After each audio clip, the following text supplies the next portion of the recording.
Selamat pagi, Om Swastiastu. Perkenalkan kami dari SGDA 1 dari SSKPD 2019. Di sini student project kami yaitu mengangkat tentang leukoplegia dari blok alimentari hepatobiliary system dan disorder. Mungkin bisa di next.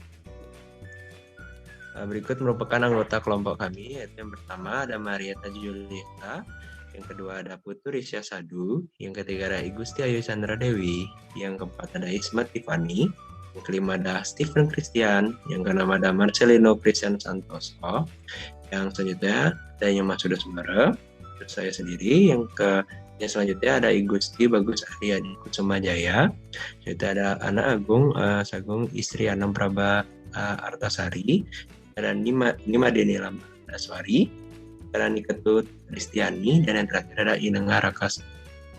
Yang bisa di next untuk latar belakangnya. Baik, perkenalkan nama saya Gisela Cana Dewi dengan 3 digit yang terakhir 042. Jadi di sini saya akan menjelaskan mengenai latar belakang dari student project kami. Seperti yang kita ketahui bersama, bahwa manusia memiliki organ pencernaan. Salah satunya itu adalah mulut. Di mana di mulut ini ada beberapa komponen, salah satunya adalah mukosa. Normalnya mukosa mulut itu berwarna merah muda, tetapi jika ada variasi dalam bentuk warna, bentuk, dan lain sebagainya, itu memungkinkan terjadinya adanya gangguan ataupun kelainan. Salah satu gangguan tersebut adalah leukoplegia, yang dapat didefinisikan sebagai suatu lesi yang berpotensi menuju ke arah keganasan yang terletak pada rongga mulut, khususnya pada mukosa. Leukoplegia ini sendiri berasal dari bahasa Yunani, leukos yang berarti putih, dan plakia yang berarti tambalan atau patch. Di mana prevalensi ataupun sebaran dari leukoplegia ini sendiri di dunia mencapai angka 2%, yang mencapai kasus keganasan itu sendiri mencapai angka 1%. Di negara berkembang, salah satunya di Indonesia, onset ataupun orang-orang yang mengalami leukoplegia tersebut berada pada onset 30 sampai dengan 50 tahun.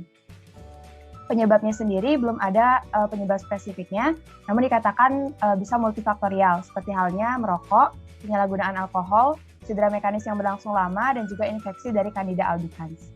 Bisa di next. Berikut adalah rumusan masalah dari student project kami. Di antaranya, yang pertama, apakah definisi dari leukoplegia? Yang kedua, bagaimana sebaran ataupun epidemiologinya?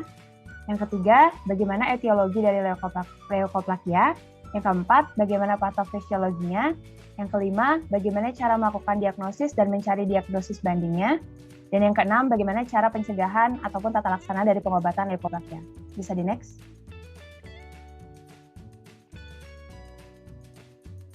Adapun tujuan dari student project kali ini menjawab dari rumusan masalah tadi. Jadi yang pertama untuk mengetahui definisi leukoplegia, yang kedua mengetahui sebaran ataupun epidemiologinya, yang ketiga mengetahui dan memahami etiologi dari leukoplegia, yang keempat untuk mengetahui dan memahami patofisiologinya, yang kelima untuk mengetahui dan memahami cara melakukan diagnosis dan mencari diagnosis banding, dan yang keenam untuk mengetahui dan memahami cara pencegahan dan juga tata laksana dari leukoplegia.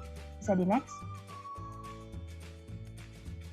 Dengan harapan melalui student project kali ini, baik bagi penulis dan juga pembaca, dapat mengetahui dan lebih memahami secara mendalam apa itu leukoplegia, bagaimana hal tersebut bisa terjadi, dan juga sebaran serta cara penanganannya. Selanjutnya bisa dilanjutkan oleh teman saya.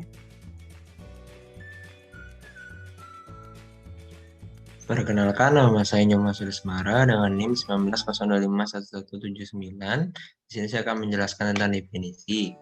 Definisi dari leukoplegia yaitu sebagai bercak lesi putih yang tidak mempunyai ciri khas secara klinis dan patologis seperti penyakit lain yang tidak berhubungan dengan penyebab fisik dan kimia terkecuali tembakau. Mungkin bisa di next, bisa dilanjutkan oleh teman saya.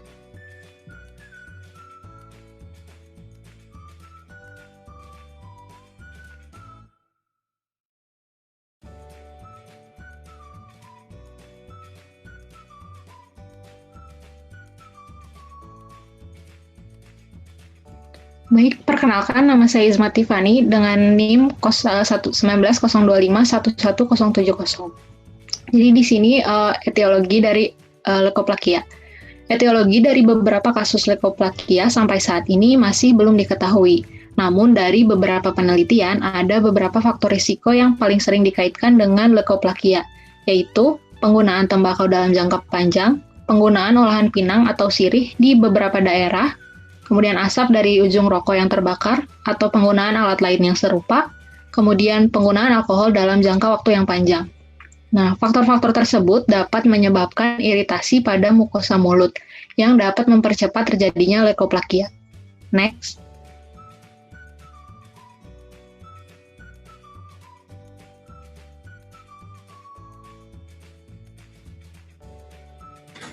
Baik, perkenalkan nama saya Marcelino Christian Santoso dengan NIM 19025111147. Di sini saya akan menjelaskan mengenai epidemiologi di mana prevalensi leukoplakia sendiri berada di dalam kisaran 0,4 hingga 0,7%. Pada penelitian yang dilakukan di India, terdapat 3,28% mengalami leukoplakia. Di Amerika, leukoplakia ditemukan sebanyak 2,9% dari 23.616 orang dewasa kulit putih, dan di negara berkembang leukoplakia didiagnosis pada individu usia 30 hingga 50 tahun dan meningkat seiring bertambahnya usia.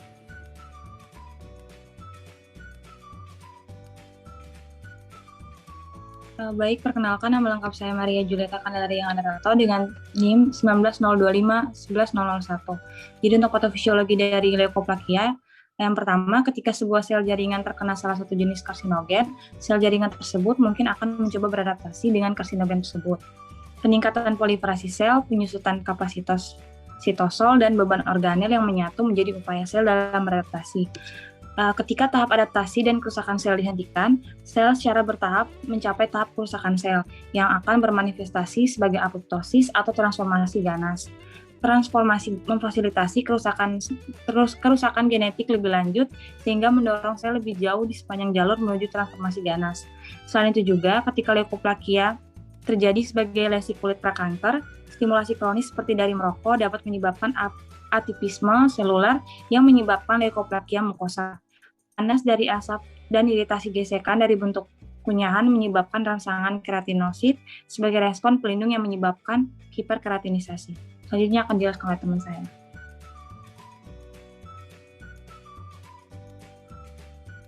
Perkenalkan, nama saya Putu Rizky Putra dengan 3 digit NIM terakhir 020. Di sini saya akan menjelaskan tentang gambaran klinis. Di mana gambaran klinis ini menggambarkan dari setiap jenis dari leukoplakia. Itu adanya homogen, ada yang non-homogen, dan juga ada yang jenis leukoplakia agresif, yaitu proliferative verrucous leukoplakia atau PVL. Leukoplakia homogen, gambaran klinisnya adalah adanya plak putih tipis yang seragam, dan juga adanya permukaan rata, licin, serta yang berkerut.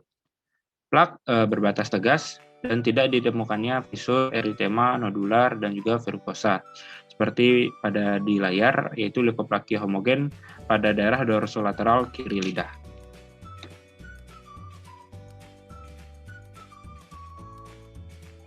Baik, sebelumnya perkenalkan nama saya nih, Ketur Kristiani dengan NIM 19025110002. Baik, untuk jenis leukoplakia yang kedua yaitu leukoplakia non-homogen. Jadi di slide sudah tertera gambar leukoplakia non-homogen pada mukosa bukal bagian kanan. Nah, untuk gambaran klinisnya yang pertama ada plak putih berbintik-bintik dengan warna merah atau sering disebut dengan eritroleukoplakia. Kemudian yang kedua, terdapat nodular dan verrucosa. Serta yang terakhir, batas dari plak pada leukoplakia non-homogen ini tidak tegas. Baik, next bisa dilanjutkan oleh teman saya.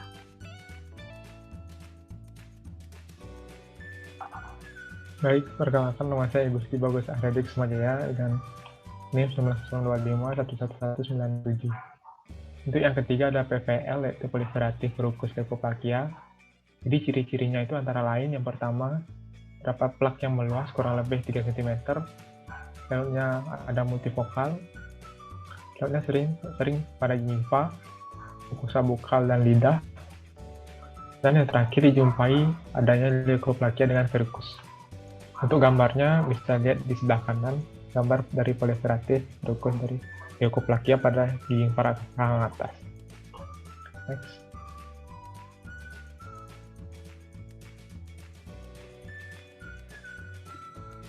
Sebelumnya perkenalkan nama saya Neraka Swastika dengan NIM 190251102. untuk diagnosis sendiri itu ditemukan penampakan makroskopis di mana tampak bercak putih yang menonjol, bercak putih yang memiliki batas tegas dengan permukaan yang sedikit menonjol dibandingkan dengan mukosa mulut pada orang normal. Terus ditemukan leukoplakia biasanya tidak menimbulkan gejala klinis. Oleh karena itu, di diagnosis yang pasti dari leukoplakia dapat dilakukan dengan cara pemeriksaan histopatologi. Nah, dalam penegakan diagnosis leukoplakia dapat dimulai dari pelaksanaan anamnesis, pemeriksaan fisik, dan yang terakhir adalah pemeriksaan penunjang. Bisa di next.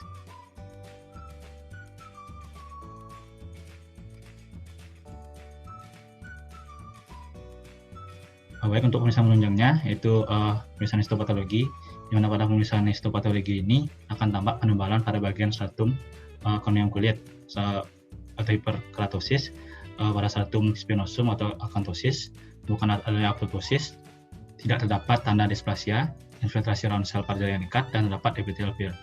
Untuk toluidin blue, pada pewarnaan ini secara selektif mengikat kelompok anionik bebas dari molekul besar dan noda deoksi ribonukleat, dan atau dapat dipertahankan di ruang intraseluler epitel di plastik dengan cara klinis muncul sebagai daerah biru in vivo. Nah, mukosa mulut yang sehat tidak akan ternoda, tapi pewarnaannya mungkin akan terlihat pada struktur retensi seperti celah gigi dan papila lidah. Selain itu, bagian lain dari rongga mulut mungkin pewarnaannya akan sangat lemah dengan air liur dan tampak seperti diffuse, filmy, dan amorph. Pewarna yang tetap dipertahankan oleh dorsum lidah dikatakan normal namun bukan positif. Nah, jika warna biru pada regen lain di dalam rongga mulut dapat dipertahankan dan pada pemberian larutan asam asetat tidak luntur, maka akan dikatakan positif.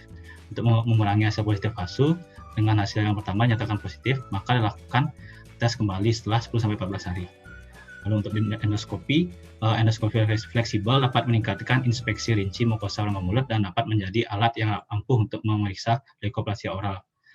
Nah, pola IPCL yang ditunjukkan oleh sistem NBI dapat membantu dalam mendeteksi leukoplakia oral dengan displasia tingkat tinggi atau karsinoma invasif. Lalu yang terakhir yaitu peran PET scan, ini adalah sebagai penciptaan yang sangat sensitif dalam menemukan lokasi tumor primer yang tidak diketahui dengan respon terhadap terapi dan tidak sebagai alat prognostik. Bisa di next. Perkenalkan, nama saya Ana Agung Sulmi Istrianong Prabatasari dengan NIM 19025112113. Jadi diagnosis banding dari leukoplakia ini ada beberapa diagnosis banding. Yang pertama ada hairy leukoplakia yang merupakan lesi plak putih yang sering ditemukan pada tepi lateral lidah pada rongga mulut. Yang kedua ada lichen planus yang merupakan kondisi medis berupa peradangan yang dapat ditemukan pada kuku, kulit, rambut, dan membran mukosa. Penyakit ini merupakan penyakit autoimun yang ditandai dengan reticular lesion yang asimptomatik. Yang ketiga, ada oral squamous cell carcinoma yang merupakan kanker pada rongga mulut dan terasa nyeri atau mati rasa yang menunjukkan adanya invasi mendalam pada jaringan lunak. Secara klinis terlihat adanya kemerahan, ulcerasi, dan plak keratosis. Yang keempat, ada discoid lupus erythematosus yang merupakan penyakit autoimun yang ditandai dengan adanya inflamasi, pattern lichenoid, dan kemerahan pada kulit. Yang kelima ada white spot nevus yang merupakan suatu kondisi dominan autosom yang ditandai dengan munculnya plak putih pada mukosa pipi yang bilateral. Bisa di next. Baik, selanjutnya perkenalkan nama saya Steven dengan 3 digit NIM terakhir 110. Adapun beberapa tata laksana yang harus dilakukan. Yang pertama, menggunakan obat kumur untuk menjaga sterilitas dari mulut. Kedua, adapun menghindari faktor predisposisi. Salah satu contohnya seperti alkohol. Dan ketiga, adapun mengonsumsi multivitamin seperti vitamin A, B, C, dan E. 4, adapun mengonsumsi zinc. Dan yang kelima, mengkonsumsi obat anti jamur dan antibiotik bila diperlukan. Maksudnya bila diperlukan apabila terjadi infeksi pada jamur seperti infeksi dari Candida dan beberapa jenis bakteri yang dapat menginfeksi rongga mulut. Baik, selanjutnya akan dilanjutkan oleh teman saya. Baik, perkenalkan nama saya Nimadin Ramanaswari dengan NIM 190251130. Jadi sebagai kesimpulan, leukoplakia didefinisikan sebagai bercak atau lesi putih yang tidak mempunyai ciri khas secara klinis dan patologis seperti penyakit lain. Beberapa penelitian menduga faktor risiko terjadinya leukoplakia adalah karena penggunaan tembakau jangka panjang, olahan pinang atau sirih, asap rokok, dan juga alkohol.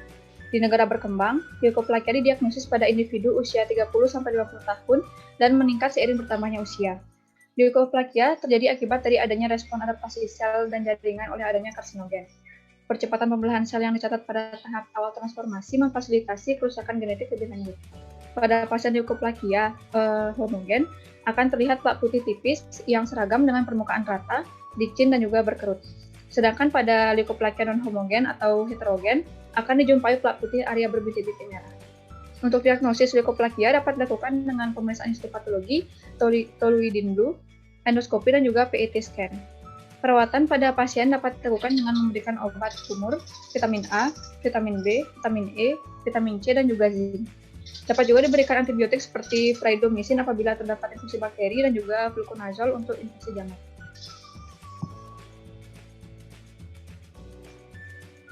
Baik, sekian presentasi dari student project SGDA 1 yang bertemakan leukoplakia. Apabila ada kesalahan kata, maaf. Baik, dan